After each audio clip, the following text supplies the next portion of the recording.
New York City and the Interstate 95 corridor are bracing for dangerous flooding on Thursday, with heavy storms expected to bring up to 3 inches of rain per hour. The worst flooding is forecast from Washington, D.C. to Baltimore to Philadelphia to northern New Jersey. Mayor Eric Adams warned residents to be prepared for a serious storm and avoid traveling if possible. Meanwhile, over 50 million Americans are under heat alerts as temperatures soar in the South. The Trump administration lifted sanctions on Yinan Levy, an Israeli settler accused of killing a Palestinian activist who worked on the Oscar-winning film No Other Land. The Biden administration had imposed financial sanctions on Levy for allegedly inciting violence against Palestinians and burning farmland. Levy's name was removed from the U.S. Treasury Department's list of sanctioned individuals in January. The incident occurred in the West Bank village of al-Khair, where 31-year-old Auda Hathaline was shot dead by an Israeli settler. Hathaline was a teacher and activist who worked on No Other Land, which won an Oscar for Best Documentary Feature Film. The State Department deflected questions about the allegations against Levy and lifting the sanctions, citing the need for the Israeli government to investigate.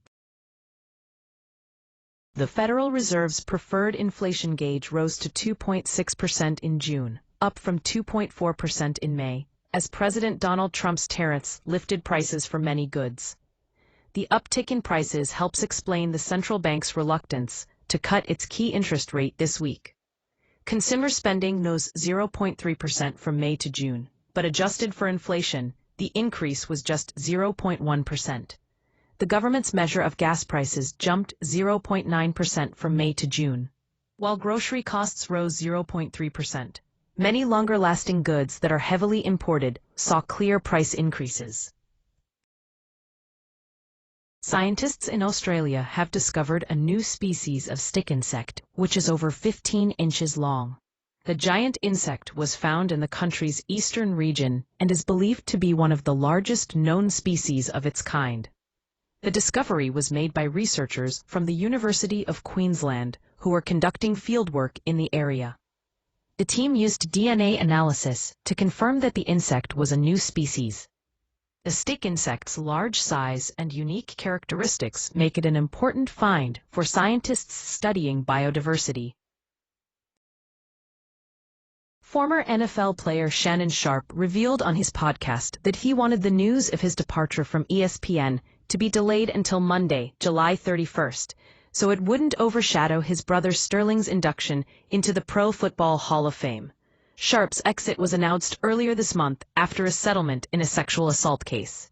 He initially called the allegations a shakedown and released sexually explicit messages that the woman had allegedly sent him to prove their interactions were consensual. Senate Majority Leader John Thune, RSD, accused Senate Democrats of obstructing President Donald Trump's nominees, calling it Trump derangement syndrome on steroids. The Senate has confirmed over 100 of the president's nominees, but more than 160 are still pending. Republicans are considering changing the rules to speed up the confirmation process. Cincinnati Mayor Aftab Purival has been missing in action for days after a brutal beatdown that went viral on social media left many people injured, raising questions about the city's leadership and priorities. The mayor was on a long-planned family vacation in Vancouver, Canada, despite learning about the incident the same day. He plans to cut his vacation short by 4 days and return to Cincinnati on Thursday, where he will provide a statement on Friday regarding the city's plan to fight crime while addressing public concerns. Professional wrestler Hulk Hogan died last week in Florida due to a heart attack, according to officials. He had a history of atrial fibrillation, AFib, and chronic lymphocytic leukemia, a cancer that affects white blood cells. Hogan was 71 years old when he passed away. The wrestling legend spent decades in the business, winning numerous world championships and being twice inducted into the WWE Hall of Fame. He made sporadic appearances with the WWE in his later years and made his final appearance in January 2025. Tributes poured in from all over the sports world, including a 10-bell salute on last Friday's edition of SmackDown. Hogan was also known for his political involvement, stumping for President Donald Trump at the Republican National Convention and at a Madison Square Garden rally last year. Doctors recommend replacing daily multivitamins with nutrient-rich foods like leafy greens, fatty fish, and sweet potatoes. Meanwhile, archaeologists have discovered a 2,000-year-old paycheck belonging to an ancient Roman soldier in the UK. The silver denarii coins were found underground and are believed to be connected to the Roman Empire. This discovery provides insight into the daily lives of ancient soldiers and their compensation. Former Canadian Prime Minister Justin Trudeau was spotted attending a sold-out Katy Perry concert in Montreal, fueling romance buzz between the two. The pair were previously seen dining together at Le Violon in Montreal earlier this week. This comes after Perry's recent split from Orlando Bloom, with whom she shares a 4-year-old daughter. Trudeau and his ex-wife Sophie separated in 2023 after an 18-year marriage.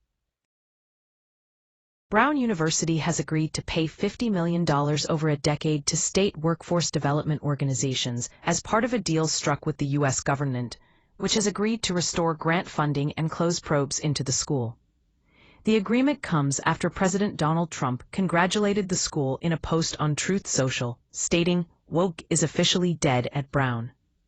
Education Secretary Linda McMahon also addressed the deal, saying it marks a reversal of the woke capture of higher education institutions. Brown President Christina Paxson indicated that the school entered the agreement voluntarily, but pointed out that it does not involve making any payment to the federal government. U.S. President Donald Trump has urged Hamas to surrender and release the remaining hostages as a way to end the humanitarian crisis in Gaza. This comes after ceasefire talks broke down last week, with both Israel and the U.S. citing Hamas's lack of desire for a peaceful resolution. The international community recently issued a declaration calling on Hamas to disarm and demanding that Israel leave the Strip. However, experts are skeptical about the effectiveness of this approach, with some arguing that it will only prolong the war and embolden Hamas. Prince William and Prince Harry will not inherit their mother Princess Diana's childhood home, Althorp Estate, as it is set to pass down to their 31-year-old cousin, Louis Spencer. The property has been the home of the Spencer family since 1508, and follows primogeniture, a system where titles and properties go to the eldest male. According to royal expert Richard Fitzwilliams, it would pass to the male heir even though Kitty Spencer is the current Earl's eldest child. Louis Spencer, who grew up in South Africa, has already been taking a hands-on approach in management meetings at the estate, supporting his father. New York Mets shortstop Francisco Lindor says his focus is on playing the game, not worrying about potential trades ahead of Thursday's MLB deadline. The Mets are in a tight race with the Philadelphia Phillies for the NL East Division crown. Lindor has a .246 batting average with 20 home runs and 59 RBIs this season. He was named to the National League All-Star team alongside other Mets players. The Mets have made several moves before the deadline, including acquiring relievers Gregory Soto and Ryan Helsley. However, Lindor is not concerned about what the team may do next. A 29-year-old Google software engineer, Angela Lin, died at Yosemite National Park after a tree branch fell and struck her on the head while she was walking a popular trail. The incident occurred on July 19th in Tuolumne Grove, where a loud cracking sound came from the giant sequoia trees before branches fell out of the sky. Lin's boyfriend performed CPR until emergency responders arrived, but paramedics told him that the branch likely killed her instantly. San Francisco Giants outfielder Mike Yastrzemski, grandson of Hall of Famer Carl Yastrzemski, made an unbelievable catch on Wednesday against the Pittsburgh Pirates. In the top of the 8th inning with the game tied 1-1, Yastrzemski leaped over the foul wall to snag a fly ball hit by Jack Suwinski. The Giants were unable to capitalize on the spectacular play and ultimately lost the game in extra innings. The White House has stated that President Donald Trump remains open to meeting with North Korean leader Kim Jong-un in hopes of achieving denuclearization, despite Pyongyang's warnings against any pressure to abandon its nuclear arsenal. The statement comes after Kim Yo-jong, the powerful sister of Kim Jong-un, said relations between Trump and her brother are not bad, but warned that any attempt to pressure North Korea to denuclearize would be viewed as nothing but a mockery. Trump held 3 unprecedented summits with the North Korean leader during his first term, including in Singapore in 2018, Hanoi in 2019, and at the Korean Demilitarized Zone later that year. At the 2018 summit, Trump and Kim signed a joint statement pledging to work toward complete denuclearization of the Korean Peninsula, and committed to establishing new U.S.-North Korea relations. The report found that the FBI failed to act on a clear warning sign that the Bureau was the target of an alleged Clinton-led effort to manipulate or influence the law enforcement process for political purposes ahead of the 2016 presidential election. The credible foreign sources indicating the FBI and the Obama administration would play a role in spreading the salacious Trump-Russia narrative before the Bureau ever launched its probe, were allegedly tied to George Soros's Open Society Foundation. A teenager's innocent coffee choice recently sparked an online debate after it nearly exposed a severely allergic child to a nut allergen. In a Reddit post, an 18-year-old wrote that the trouble began after she carried a hazelnut coffee to her friend's house for a study session. The young woman claimed the drink was only for her, but her cup of joe caused a stir when her friend's little sister, 8, who is allergic to hazelnut, tried to drink it. Hazelnut extract is often used in flavored coffees, desserts, and spreads, and could pose allergy risks. Diane Gottsman, a Texas-based etiquette expert, weighed in on the debate, saying that if the person bringing in the allergen knew there was an allergy, they should not have brought the coffee in. Luxury fashion brand Dior has confirmed a data breach in May, exposing personal information of U.S. customers, including contact numbers, home addresses, and government-issued IDs. The breach occurred on January 26, 2025, but was not discovered until May 7. Dior has notified affected customers and is working with law enforcement to investigate the incident.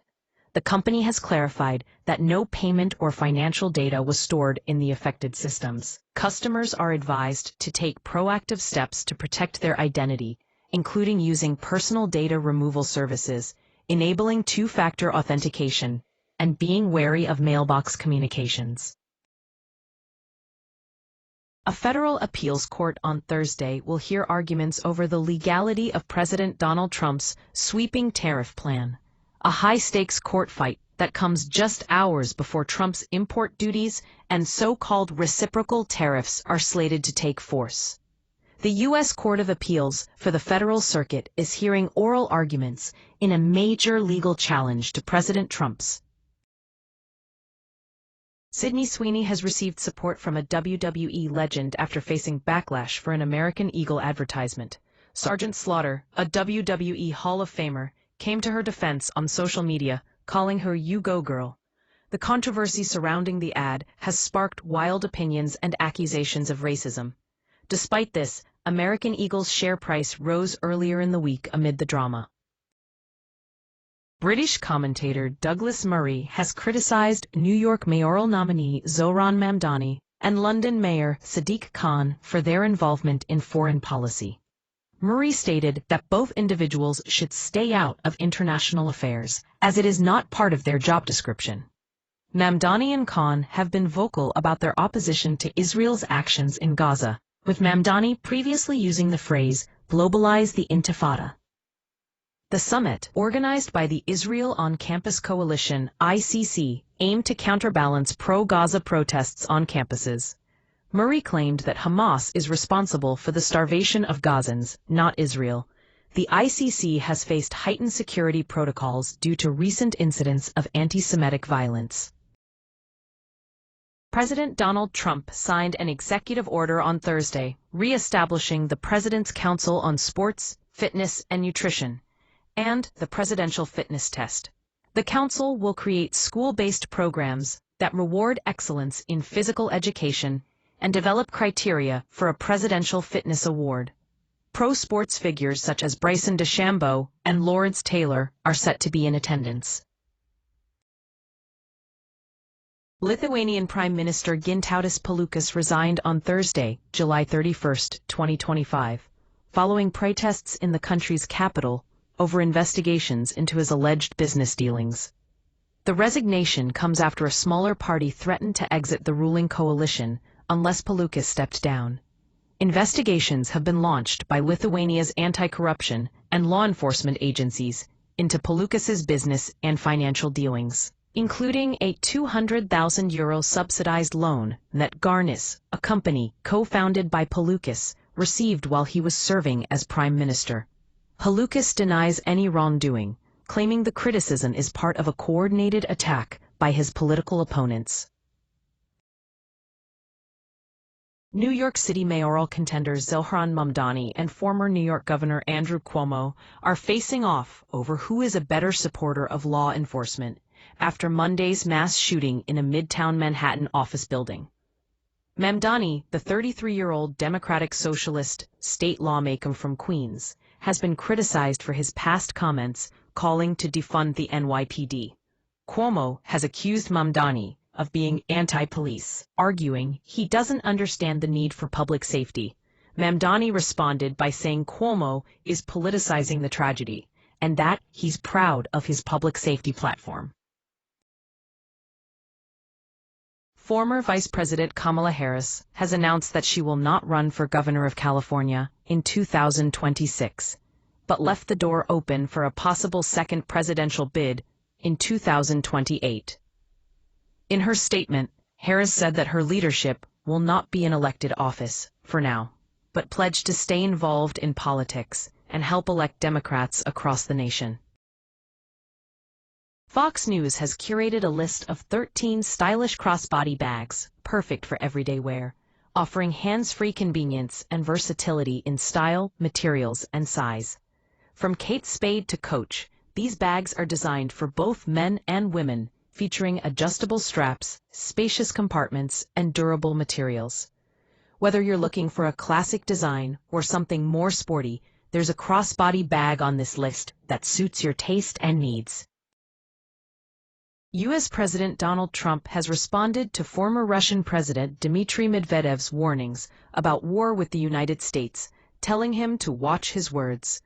The exchange comes amid ongoing tensions between Washington and Moscow over Ukraine. Trump warned Russia that it had 10 or 12 days to reach a ceasefire agreement with Ukraine, shortening a previous 50-day deadline he issued earlier this month. If Russia does not comply, Trump promised more sanctions, tariffs, and penalties against Moscow and its allies. Medvedev referenced Russia's dead-hand nuclear system in response, warning that each new ultimatum from the U.S. is a threat to war. The exchange highlights ongoing tensions between the two nations as they navigate the conflict in Ukraine.